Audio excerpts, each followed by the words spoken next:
Je pense que si tu as parlé avec beaucoup de Camerounais, ils vont toujours te dire qu'on a la meilleure gastronomie. Ça, Ah c'est bon? c'est indéniable. Ouais, ils vont te dire quand ils voyagent, ils ont du mal à bien manger. Au Cameroun, on mange super bien. C'est vrai que les gens le prennent très mal. Les gens le prennent très, très, très mal. Quand on dit c'est le continent, on se dit, mais ils se prennent pour qui? Mais en vérité, c'est ça. Des exclamations phares, il y a Wanda, comme je disais, il y a ça me Wanda, donc, voilà. Il y a Massa. Massa, c'est une façon juste de dire, je suis choquée, en fait. Mais de façon générale, les Camerounais sont très ouverts, très ouverts. Et pourquoi les Camerounais arrivent à briller individuellement? Il y a des icônes, Manu Dibango, Eto'o, Mila, Richard Bona et bien d'autres. Franchement, je pense qu'il faudrait que Dieu vienne nous expliquer ce qu'il a mis de particulier au Cameroun. Salut à tous, bienvenue sur cette chaîne. Moi, c'est Gilles, pour ceux qui ne me connaissent pas, et bienvenue une fois de plus sur Visite l'Afrique. Visite l'Afrique est une chaîne qui aide tout le monde à visiter le continent africain, à découvrir les opportunités. Aujourd'hui, je reçois Johan, nous allons parler du Cameroun. Vous allez tout savoir sur le Cameroun, où se situe le Cameroun, qu'est-ce qu'on peut visiter, Yaoundé, Douala, les différences, comment sont les Camerounais, le mindset des Camerounais, pourquoi c'est un pays qui est assez connu dans le monde entier, mais inconnu à l'intérieur. Vous allez tout savoir sur le Cameroun, la gastronomie, le ndolé, tout ce genre, toutes ces choses-là. N'hésitez pas à vous abonner à la chaîne, à laisser un gros pouce pour le like et à partager. Salut Joanne, bienvenue à toi. Est-ce que tu peux te présenter pour tous ceux qui ne te connaissent pas ici sur Visite l'Afrique? Bonjour, je m'appelle Joanne. Je suis plus sur les réseaux comme Joanne ABK, créatrice de contenu sur Instagram, YouTube. Je fais notamment du contenu où je vends la destination Cameroun. En fait, je défends le label Cameroun à travers sa culture, sa gastronomie et essentiellement le tourisme. Donc, j'ai lancé un concept il y a 2 ans qui s'appelle On va romantiser le Cameroun, qui signifie tout simplement on va vous faire tomber amoureux en fait du Cameroun. Donc, c'est ce que je m'attelle à faire un tout petit peu partout sur mes réseaux. D'accord, cool. Et qu'est-ce qui t'a motivé à créer ce concept et à te lancer sur YouTube pour présenter ton pays, le Cameroun? En réalité, je venais juste de commencer YouTube. Je venais de commencer YouTube. J'avais commencé d'abord à parler de sujets sur les cheveux naturels. Mais maintenant, étant donné que j'étais une très grande consommatrice de YouTube, je regardais énormément de créateurs de contenu, essentiellement français, qui faisaient des vlogs, des Lena Situation, etc. Et je me suis dit un jour, bon, on a un voyage qu'on va faire là, on va partir au village. Pourquoi ne pas tester ce style de contenu que tu aimes bien et essayer de proposer ça en fait à ta communauté, etc. Donc, j'avais d'abord fait un premier vlog. J'ai beaucoup kiffé le voyage, le partage, les retours. J'ai fait un deuxième vlog. C'était tout le temps des voyages en famille, en fait. Donc, et cette fois-là, ce voyage-là, en particulier le second, c'était à Limbe.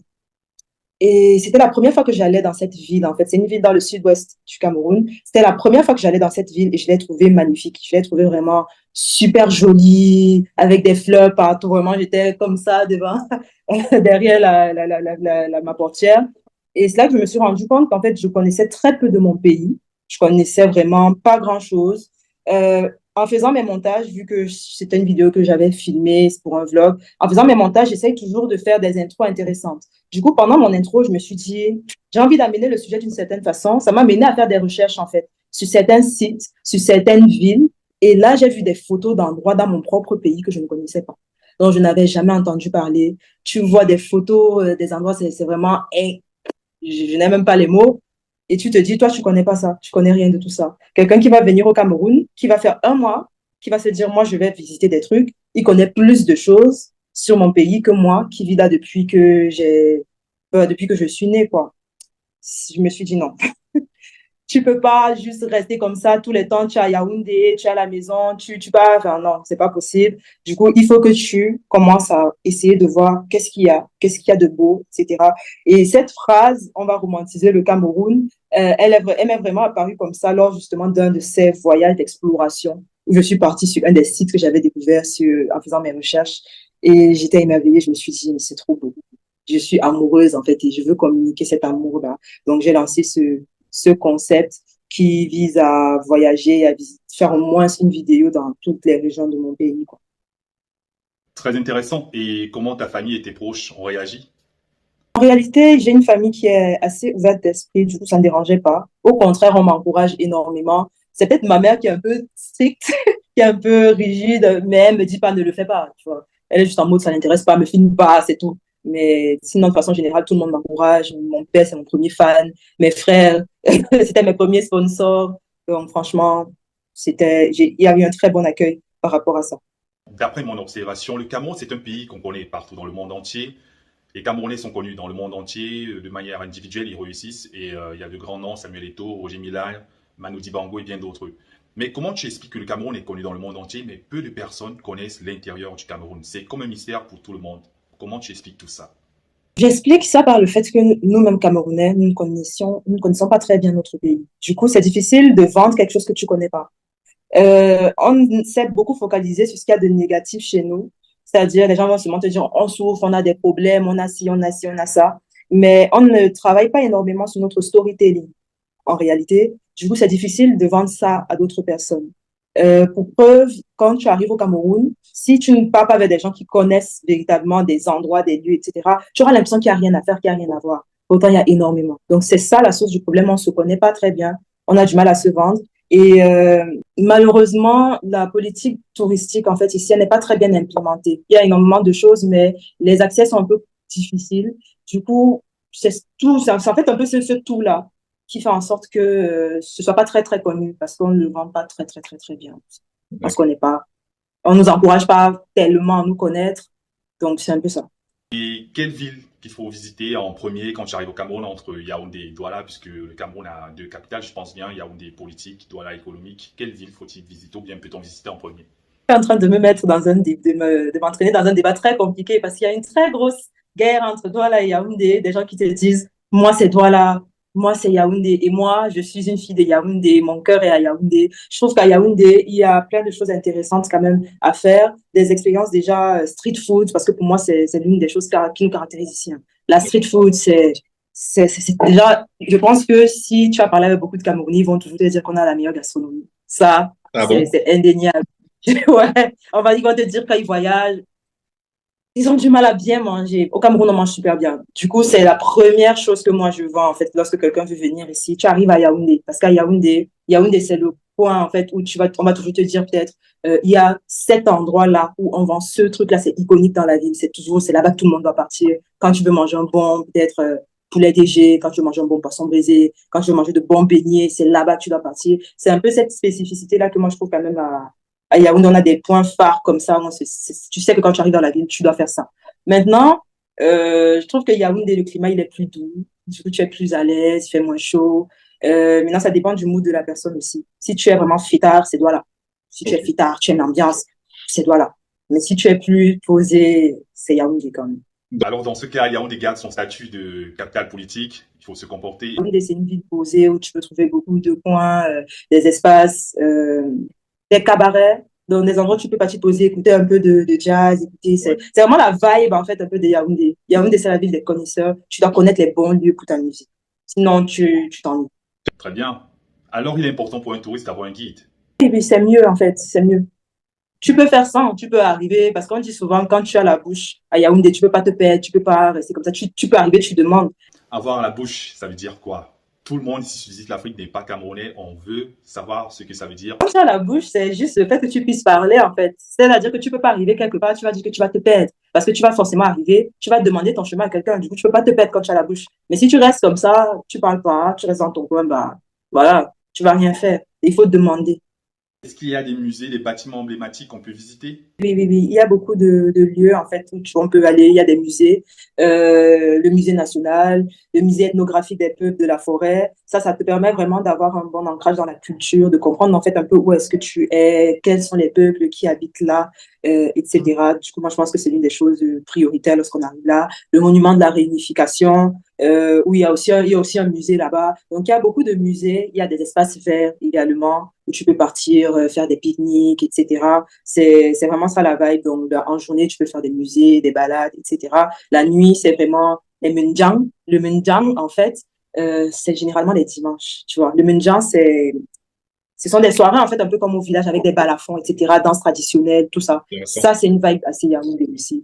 C'est vrai qu'il y a ça un peu partout, mais voilà. Ce sont des activités que tu peux faire, aller vraiment découvrir la ville et voir, en fait, un peu comment est-ce que les gens vivent, quoi. À Yaoundé, surtout pour des étrangers, il y a des quartiers avec des esthétiques assez particuliers, des quartiers musulmans, par exemple. On va te parler de la brique, où on vend la viande, le soya, etc. Mais c'est un endroit où tu peux aller voir pour essayer de voir, en fait, un peu comment est-ce que les gens vivent, les commerces, la culture, etc. Donc, c'est tout ça, en fait. C'est super. Et que représente le monument de la réunification? J'ai vu ça sur ton compte Instagram. Ça représente en fait l'unité des deux Cameroun. Parce que il y a une partie de notre histoire dans laquelle on vous dira le Cameroun est bilingue. Il y avait une partie anglophone, il y avait une partie francophone. Et avant, on était en fait un peu divisé. On était sous protectorat français, c'était sous protectorat britannique. Euh, du coup, le Cameroun français avait son administration, le Cameroun britannique avait son administration. La réunification, en fait, c'est justement l'union de ces deux Camerouns-là. Certes, on n'a pas récupéré tout le Cameroun britannique parce qu'il y a une partie qui s'est rattachée plutôt au Nigeria. Donc, il y avait eu un référendum où on a demandé en fait à ces peuples-là, est-ce que vous voulez vous rattacher au Cameroun français ou alors au Nigeria? Donc, une partie du Cameroun britannique s'est rattachée à nous. C'est là qu'on a décidé de former un peuple uni en réalité. Et c'est vraiment quelque chose de fort, surtout au vu de l'actualité actuelle. Au Cameroun, la crise anglophone, c'est quelque chose qui secoue énormément notre pays. C'est vraiment regrettable parce que ça, ce sont des divisions en fait qui ne viennent pas de nous. Britanniques, francophones, ça vient pas de nous. Quand tu regardes les peuples, tu vas avoir des peuples qui sont dans la partie francophone, des peuples qui sont dans la partie anglophone, mais c'est la même culture. C'est exactement la même culture, c'est juste la langue qui change. On a déjà une idée de Yaoundé. Est-ce que les accents de Yaoundé sont différents de ceux du reste du pays? D'habitude, les accents de la capitale sont un peu élitistes. À Yaoundé, les gens sont... En fait, de façon générale, on a une façon assez particulière, nous, les Camerounais, de nous exprimer. Du coup, les gens vont nous trouver agressifs. On va nous trouver agressifs. Quand tu arrives à Yaoundé, tu vas te dire, c'est vraiment pile ou face. Soit tu tombes sur des personnes, mais adorables, tu entres dans le taxi, le taximan, il est drôle parce que les Camerounais sont très drôles. Tellement drôle. Voilà. Soit tu tombes sur des personnes qui se sont levées du mauvais pied, ils sont fâchés. Ils sont un peu agressifs. Du coup, c'est vraiment qui tout double, quoi. Ok. Quand tu sors, tu dois être prêt à tout. Mais je pense que c'est... On a notre façon d'être, en fait. On a notre façon de blaguer. Quelqu'un peut te parler d'une certaine façon. Lui, il est en train de blaguer avec toi. Tu vas pas comprendre qu'il blague avec toi, en fait. Donc, c'est un peu ça. Et que peux-tu dire sur Douala, malgré le fait que tu es une fille de Yaoundé, la capitale? Franchement, Douala, je ne peux pas dire énormément de choses sur Douala. Je ne parle pas beaucoup à Douala. Et quand je parle, c'est vraiment express. Mais disons que Douala, c'est une ville qui bouge. Douala, vraiment, c'est une ville qui bouge. Ça part dans tous les sens. Aussi bien du côté positif que négatif. Tu vois, à Douala, les gens sont vraiment réactifs. Même dans le domaine que je fais et tout, les réseaux, etc., ça va très vite. Il y a énormément de choses à faire à Douala, il y a énormément d'activités, de bons restaurants, de beaux restaurants. Si tu veux un peu vivre la vie des réseaux, entre guillemets, c'est Douala, quoi. C'est Douala. C'est la ville aussi du business. Les retours que j'ai de Douala, parce que je suis pas aussi une personne qui sort trop, je suis pas une fêtarde, c'est pour ça que je préfère Yaoundé. Mais des gens à Douala te disent que tu peux sortir sans 100 francs sur toi, tu arrives à faire la fête à Douala. Juste parce que tu arrives, tu trouves des gens, tu causes avec eux, etc. Mon frère, viens boire une bière, assieds-toi, oh, viens. Des gens que tu connais pas, tu arrives, direct, c'est ça. Mais à Douala, les gens sont plus décontractés. À Yaoundé, les gens sont un peu...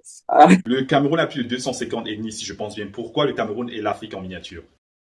Pourquoi le Cameroun est l'Afrique en miniature? C'est en raison de sa diversité. Comme tu l'as souligné, nombre d'ethnies, on est plus de 250 ethnies, c'est énorme. Diversité, s'il y a plusieurs ethnies, diversité aussi gastronomique, mais aussi à travers le paysage, la faune et la flore, etc. Parce qu'on retrouve pratiquement tous les différents paysages qu'on peut retrouver en Afrique au Cameroun. C'est-à-dire, dans le Grand Sud, on a la forêt dense, etc. On a de la steppe au niveau d'Adamawa, enfin, voilà. Au nord, on a de la savane, etc.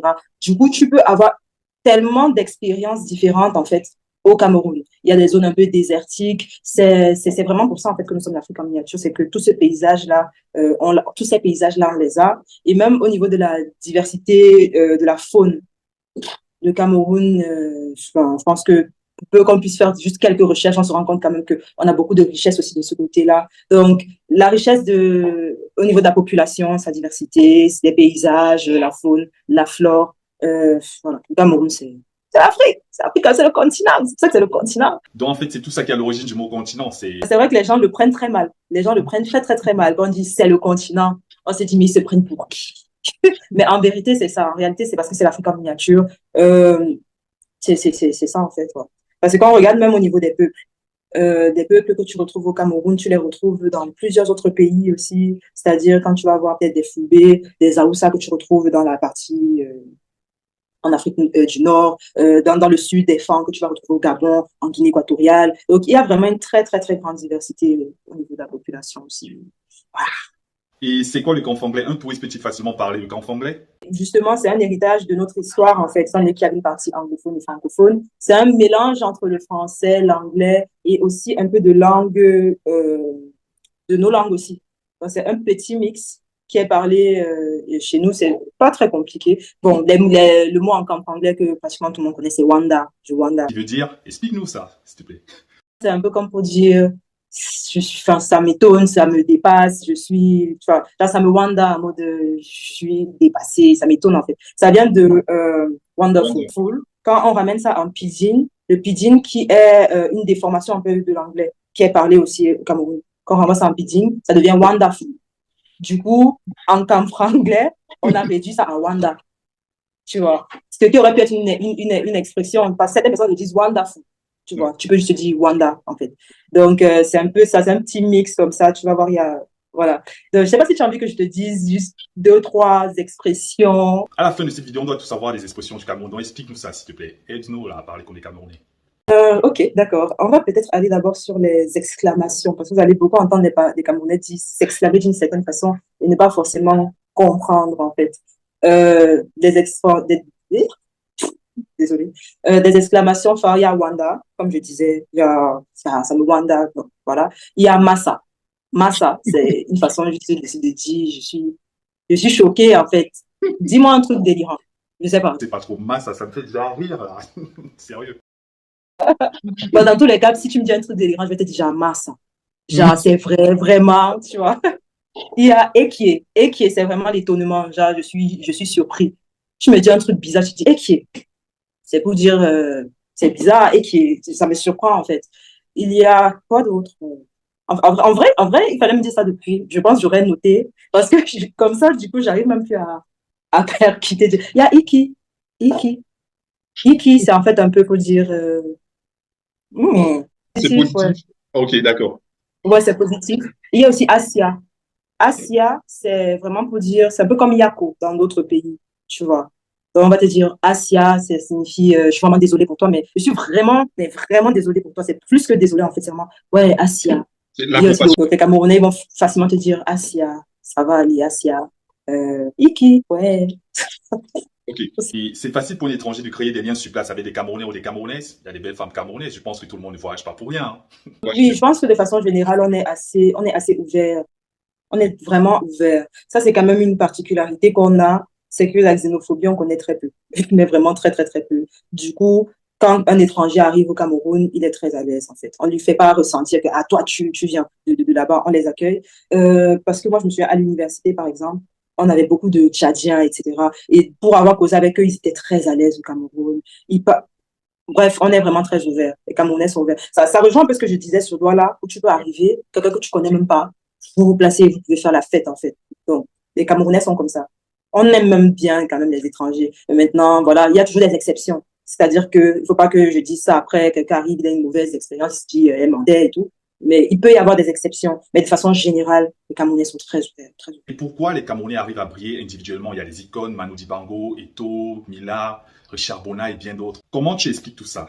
Franchement, je pense qu'il faudrait que Dieu vienne nous expliquer ce qu'il a mis de particulier au Cameroun. Parce que, certes, on va te dire qu'il y a des ethnies, par exemple, qui ont quelque chose de particulier, qui ont des spécificités. En termes de musique, chez eux, chez elles, on voit, ils sont très, un peu comme les Congolais, on va te dire les Congolais en musique, c'est pareil, en fait, ici. Telle ethnie, en termes peut-être d'études, ils sont très avancés. Ceux-ci, en termes de musique, ils sont avancés. Ceux-ci, en termes de cela, ils sont avancés. Du coup, c'est en fait un peu le fait qu'il y ait ce petit mélange-là qui fait en sorte qu'on réussisse. Mais aussi, je pense que c'est génétique. Je ne saurais pas comment l'expliquer. C'est génétique. Et je pense qu'il y a aussi une grosse part de storytelling, en fait. C'est-à-dire que tellement on nous a aussi dit ça, que les Camerounais sont comme ça, que toi-même en tant que Camerounais, gars, ça devient le mindset en fait de tout le monde, tu vois. Ça devient le mindset de tout le monde de se dire que, mais en termes d'études, j'ai envie d'aller tac, tac, tac à ce niveau-ci. En termes de sport, on a envie d'aller tac, tac, tac à ce niveau-ci. Donc, je pense que c'est vraiment le storytelling, c'est une construction, mais ce qui est basé bien sûr sur des faits réels, mais qui se poursuit grâce à justement cette histoire qu'on continue à raconter. On vous dit que mais vous êtes Camerounais, c'est Camerounais. Voilà, ça te nourrit un peu d'orgueil, ça te dit tu vas faire mieux en fait, quoi. D'accord. Tu n'es pas encore guide de voyage, mais tu présentes les destinations au Cameroun. As-tu déjà fait visiter Yaoundé à des touristes ou bien comment ça s'est déjà passé de ton côté? Oui, j'ai déjà eu à le faire. organiser un petit circuit de visite, découverte. C'est un circuit de découverte des endroits un peu atypiques. Parce que, comme je le disais, Yaoundé, quand tu arrives, tu as l'impression que c'est un grand village. Et voilà, c'est bien parfois d'avoir quelqu'un qui t'aide à aller dans des points phares de la ville. Si quelqu'un t'écrit sur Instagram pour demander tes services, il doit préparer combien et pour combien de temps en fait? Généralement, c'est une journée. Hein. C'est vraiment, c'est une journée, c'est quelques heures. Donc, ça dépend vraiment du circuit. Il y a des circuits qui peuvent faire 2, 3 heures, des circuits qui peuvent être un peu plus longs en fonction de ce qu'on veut visiter, si ce sont des musées, etc. Donc, généralement, c'est toute une journée. Quelle fourchette? C'est minimum 60 000. Ok, Maintenant, ça peut, voilà, mais 60 000, c'est le minimum, quoi. C'est le d'accord. circuit le plus. Et à quelle expérience peut-on s'attendre quand on s'apprête à visiter le Cameroun? Qu'est-ce qu'on peut vivre sur place?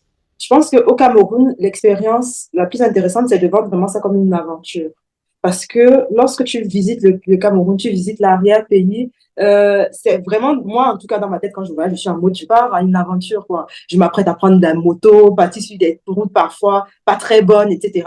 Mais je suis dans le mindset de c'est l'aventure. Donc, c'est un peu comme ça que moi, je vis et que moi, je vends, en fait, cette expérience-là. Et les lieux les plus incroyables, en fait, au Cameroun, sont des lieux qui sont très difficiles d'accès, justement. C'est difficile mais accessible, c'est ça que tu veux dire en quelque sorte. Et c'est dans quelle région? Oui, c'est accessible. Oui, l'accès est un peu compliqué, mais c'est accessible. Et déjà, si dans ta tête, t'es en mode, c'est une aventure, pour toi, c'est l'expérience, en fait, que tu vis. Et même le fait que ce soit difficile, en fait, c'est un peu comme une récompense quand tu arrives. Parce que mon meilleur voyage, c'était mon voyage au lac Jumo-Manenga. Ce sont des lacs qui sont côte à côte, qui ont deux couleurs différentes, au milieu d'une montagne, Et c'est dans quelle région? dans le littoral, dans la région du département du Mingo. Et on y arrive à partir de Mboroku, c'est un village, c'est à partir de là qu'on commence à marcher. Et vraiment, tu marches, c'est difficile. Mais en même temps, tu marches, tu vois le paysage qui est magnifique.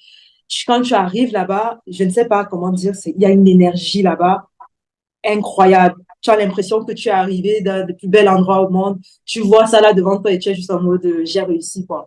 Donc, ça reste mon meilleur voyage à cause de la difficulté, à cause aussi de la beauté du lieu. Cool. Et quel autre lieu? Les lieux que j'ai visités récemment, ce sont des lieux importants pour moi parce que ce sont des lieux qui ne sont pas très connus.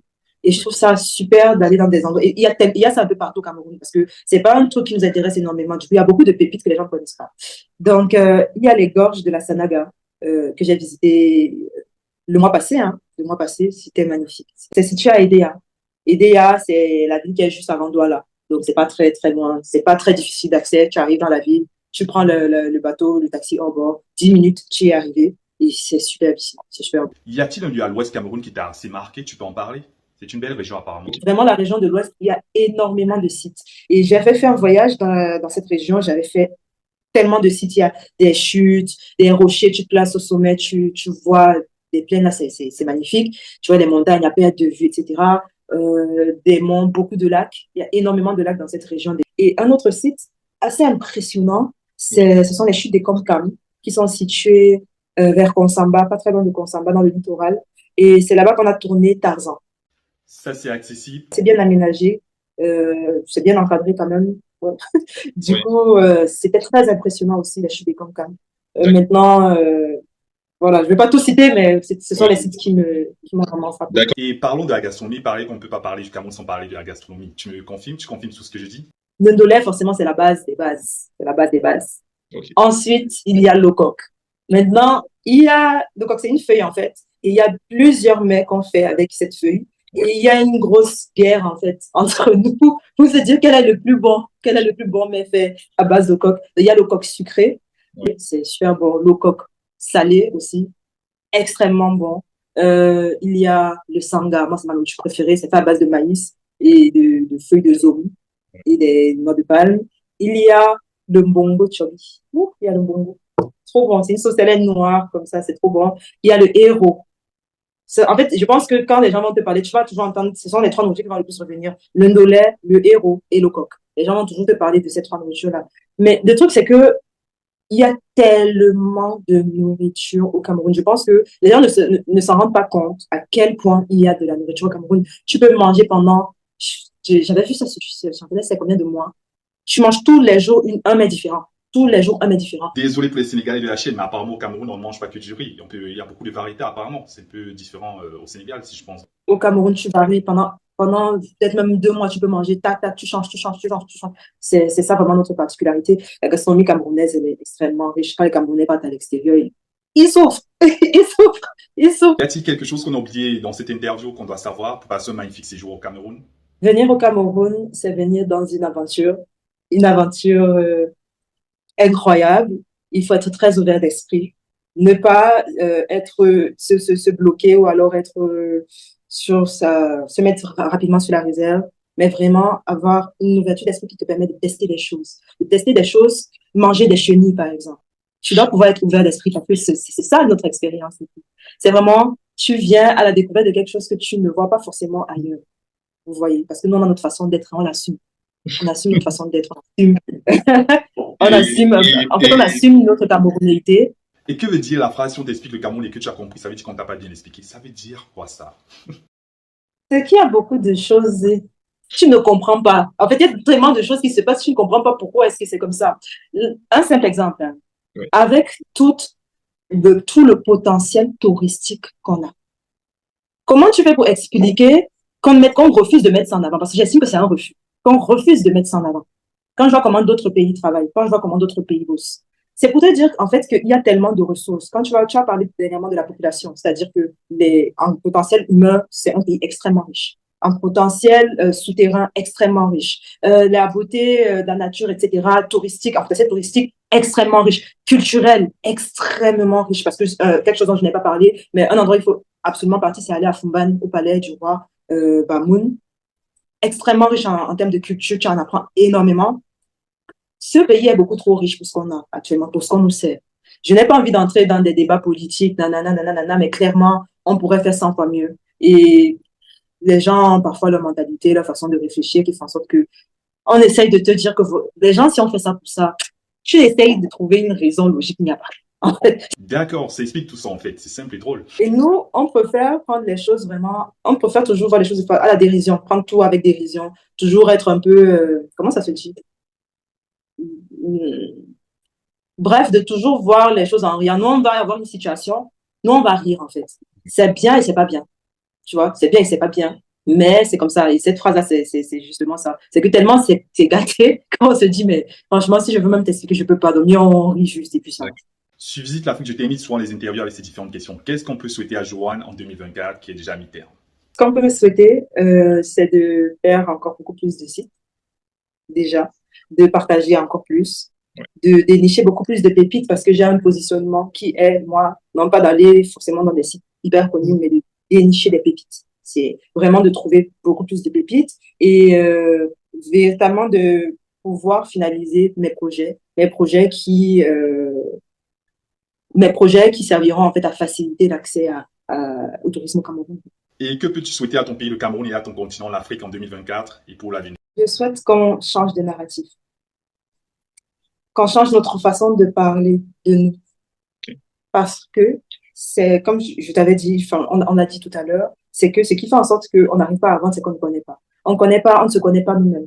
Donc, qu'on réapprenne à se connaître, qu'on réapprenne à raconter notre histoire, parce que notre histoire, c'est une histoire qu'on nous a dit, d'autres personnes sont venues nous dire, voici ce que vous êtes. Pourtant, non, c'est pas ce que nous sommes. Nous devons réapprendre et redéfinir ce que nous sommes pour pouvoir mieux le partager aux autres. Très bien, merci pour ton temps, Joanne. Tu peux revenir ici si tu visites l'Afrique. Pourquoi pas pour un live si les gens veulent en savoir plus sur le Cameroun. Merci beaucoup pour l'invitation. Allez, au revoir. N'oubliez pas de vous abonner à la chaîne, de laisser un gros pouce pour le like et de partager. On se retrouve très bientôt ici sur Visite l'Afrique.